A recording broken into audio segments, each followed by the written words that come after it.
वालेकुम students, this is the lecture of class 7 subject is science. आज हम बात करेंगे अपने रिमेनिंग पीरियोडिक टेबल के बारे में। तो लास्ट पे हमने पढ़ा था पीरियोडिक टेबल को, हमने सिर्फ ग्रुप तक डिस्कस किया था। हमने पीरियड और ग्रुप की बात की थी, पीरियोडिक टेबल की डेफिनेशन को देखा था, इसकी डायग्राम को देखा था। नेक्स्ट आज हम बात करेंगे कि इसमें पीरियोडिक टेबल के अंदर एलिमेंट्स में इलेक्ट्रॉन्स किस तरह से अरेंज हुए होते हैं।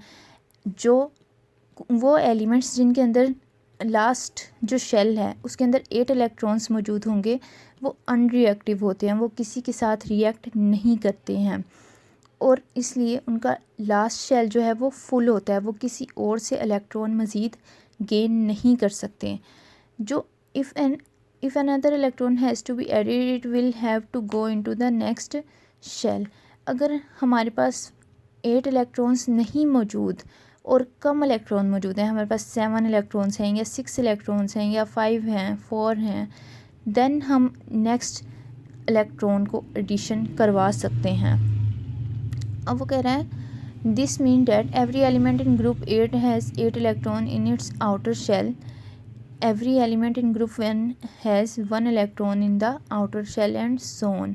जब हमने पीरियोडिक टेबल के अंदर हमने इलेक्ट्रॉन्स को देखा एलिमेंट्स के अंदर, तो हमें ये पता लगा कि जो ग्रुप 1 है हमारे पास, अगर हम इसको डायग्रामेटिकली देखें तो हमारे पास जो ग्रुप 1 है इसके आउटर मोस्ट शेल में सिर्फ 1 इलेक्ट्रॉन मौजूद है और इसको मज़ीद पूरा करने के लिए 7 इलेक्ट्रॉन्स रिक्वायर हैं।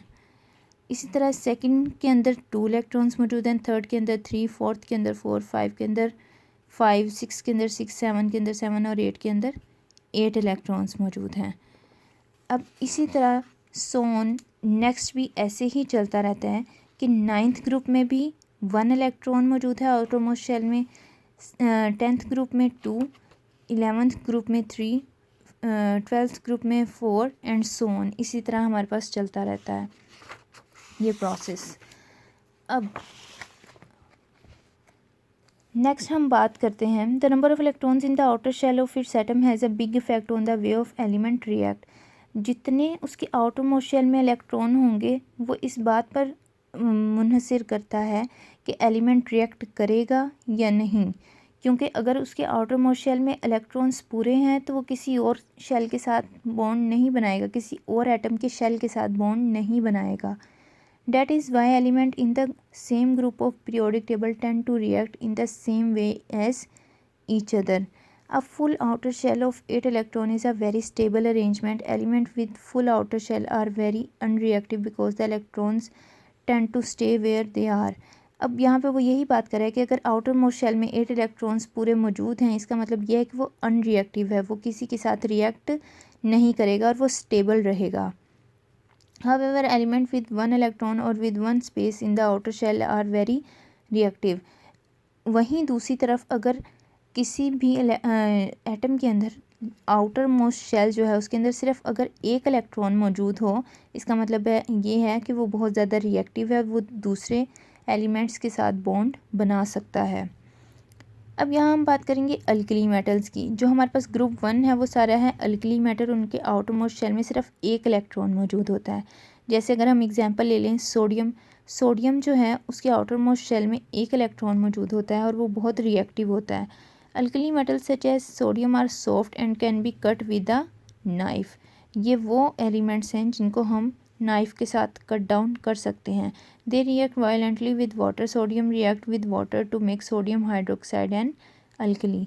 अब अल्कली मेटल्स को देखा जाए तो ये सोडियम के साथ वाटर के साथ रिएक्ट करते हैं। जैसे हमारे पास सोडियम है, सोडियम जो है वो वाटर के साथ रिएक्ट करके सोडियम हाइड्रोक्साइड बना देता है जो कि है एक अल्कली।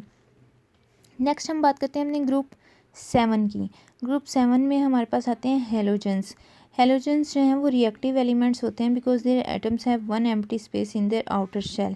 उनके आउटर शेल में 7 इलेक्ट्रॉन्स मौजूद होते हैं और सिर्फ 1 इलेक्ट्रॉन की मज़ीद स्पेस बचती है उनके पास, इसलिए वो भी रिएक्टिव होते हैं। Halogens are coloured gases and very poisonous. Halogens जो हैं वो कलर्ड गैसेज होती हैं और पॉइजनस होती हैं। यहाँ पे ये हमें एक लाइट शो करवाई है उन्होंने। Halogens are coloured poisonous gases, they are very reactive. हम इन गैसेस को हम लाइट्स में भी यूज़ करते हैं क्योंकि वो बहुत ब्राइट होती हैं, कलर देती हैं और पॉइजनस होती हैं। Perhaps the most famous group in the periodic table is group 8। Group 8 जो है वो मोस्ट फेमस ग्रुप है जो कि नोबल गैसेस कहलाता है। They are famous because they do not react. ये फेमस क्यों कहला रहे हैं? क्योंकि ये रिएक्ट नहीं करते। This is because their electron shell are completely filled. ये इस वजह से होता है क्योंकि इनके इलेक्ट्रॉन्स शेल जो हैं, जो इनका आउटरमोस्ट शेल है वो कम्प्लीटली फिल होता है, उसमें 8 इलेक्ट्रॉन्स मौजूद होते हैं और इसको मज़ीद इलेक्ट्रॉन्स की ज़रूरत नहीं पड़ती। So this is all about today's lecture. Thank you so much. अल्लाह हाफिज़।